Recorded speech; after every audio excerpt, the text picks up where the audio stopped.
Hey, what's going on, guys? We got CheFPV here, Zero Ground FPV. And on the bench, we got a handful of some awesome new product from BeeRotor, brought to us by RC Timer. In fact, 4 or 5 of these sets are actually for our Austin Multi-GP hosted by Zero Ground Holiday Party and Race Day, which is coming up this Saturday, the 17th. The guys over at RC Timer reached out. I actually asked on one of their posts because they were looking for reviewers of this new antenna. I asked if I could review it. They said yes. In doing so, I actually asked them also, hey, would y'all want to send a few extras for the race day? And they stepped up big time, man. They sent me not only a couple sets for me to test, but like I said, they sent more than a handful for prize packs. So thank you to Chris and the entire team at RC Timer and BeeRotor. Really appreciate it. But we did get out and actually test these yesterday. So I kind of wanted to do a little video, mail time unboxing, if you would. So here you go is your packaging. I'm going to go ahead and shift all these out of the way. Just like your typical antennas these days, most of them, your Triumphs and everything are coming in these boxes. So inside, you got your standard box, right hand circular polarization. Besides that, it's just a, regular box. Open it up. And these are SMA versions. Now, I personally run RPSMA, so it's a little, I standardize across the board to RPSMA. And the reason for that was the Triumphs, when they came out, were only RPSMA, and it was said that the SMAs may never come out because there were some issues with getting them within spec using SMA for some reason.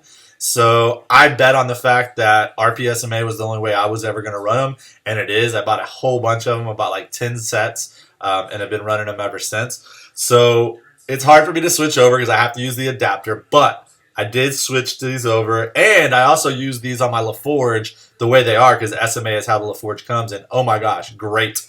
So SMA version. They come with 2 RPSMA adapters for all you RPSMA guys like me.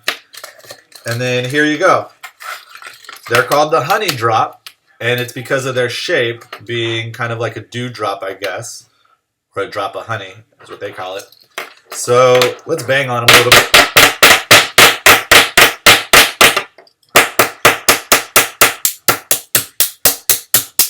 Oh, it started to open up. But come on, I just banged on it, right? And I kind of knew that if I banged on it hard enough, long enough, that it would start to open. And I knew that just because yesterday, like I said, I beat one to hell on one of my quads. So this thing got chewed up by some props. It also got beat on, you can see right there, by some Racecraft 5051s, like over and over and over again, because I crashed out in the field and flew back.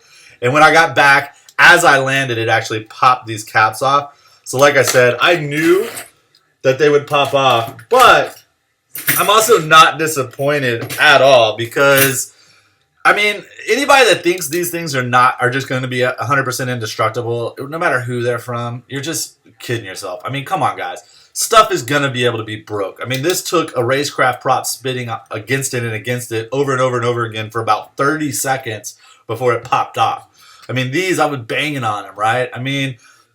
Nothing is going to keep them from ever completely separating. But I will tell you what I do for all of my antennas, Triumphs, Pyro Flips, and these coming soon, is I use a little bit of epoxy right around the seal, and then I seal it back up. So I'll separate the seal a little bit. I'll put a little drop of epoxy rubbed all the way through the seal, and then I'll close it back, let it dry, and I've never had one pop open after that. So that's how I protect mine. All right, the cool thing was when this popped off, we had no idea what was going to be inside necessarily. I'm sure with a little research I would have figured it out. But inside is pagoda-style antennas. So I forget the guy that invented or came up with this idea of the pagoda, but it wasn't Alex Greaves, at least not that I know of. I'll have to ask Alex. But basically, the antenna is on these PCBs. It's built in. You can see it's 3. And then underneath you have the other stack, which is another 3. So I don't know the science behind this, guys. I really don't. But you know, it is interesting. They are labeled 2R and 1R on the boards. Then this, I think, is some sort of shielding, possibly. We're not sure. But 3dB. This is a 3dBi antenna. The other stats on it I really can't speak to because I, first of all, don't know them and I don't exactly understand how they work. But what it appears is the top three appear to be connected to the center pins, and the bottom stack appears to be connected to the shielding. So it somehow uses, you know, this setup in a dual kind of patch or something. I'm not sure. But all I can tell you is it works. It works great. I saw immediate improvement from the Triumph. You know, the Triumph is great. And for me, the Triumph is an all-around just, I mean, it gets through almost any environment very well. So I have no problems with the Triumphs, but this I was very impressed with. It did very, very well in testing. Again, no scientific numbers. Look, it all went back together just fine.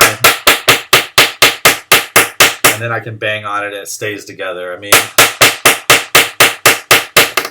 I don't know what else to do. I mean, look, it started to separate a little bit, but again, epoxy, or if you're really hard-headed and you just want to throw some shrink tube around it, I guess you could do that. Personally, though, like I said, I think the epoxy would do for me. Awesome, awesome little antennas. Can't wait to test them some more. Maybe I'll get my hands on some Lumineer AX2s or whatever those are. Those seem to be a different kind of variation of, you know, an antenna. So I'd like to test those.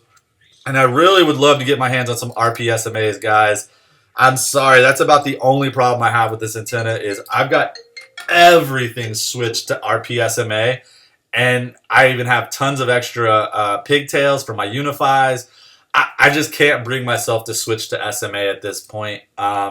So please, please, please bring out some RPSMA versions, and I'll be probably switching over to this antenna full time. What's up, guys and gals? Check it out. One more thing I needed to say thank you and give a shout out to for BeeRotor is they hooked me up with this pack of BeeRotor BZ 5045 blunt nose rainbow tri props. So this pack has like 40 props in it, 20 pairs, random rainbow colors. They're the ones with the flake in them, the sparkles. So awesome, man. Some 5045 tri props. And then they also hooked it up with these DShot 600 ready BS 20 amp BL Heli S BeeRotor ESCs.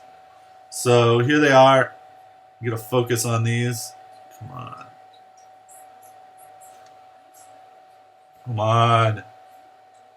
There we go. Check those out. BeeRotor 20 amp. They're labeled with the solder pads C, B, and A, so you know that they're all linked up. Not that that's a huge deal, but that's just another type of just, you know, quality that they got on there. There's the backside. 2 to 4S, 20 amp. BL Heli S, and like I said, DShot 600 ready. So I'm going to drop those in one of my builds. Can't wait to test them. Thank you to Chris for helping me out with that and hooking it up with the props. Fly safe, fly smart, guys. Hey, just fly BeeRotor. Peace.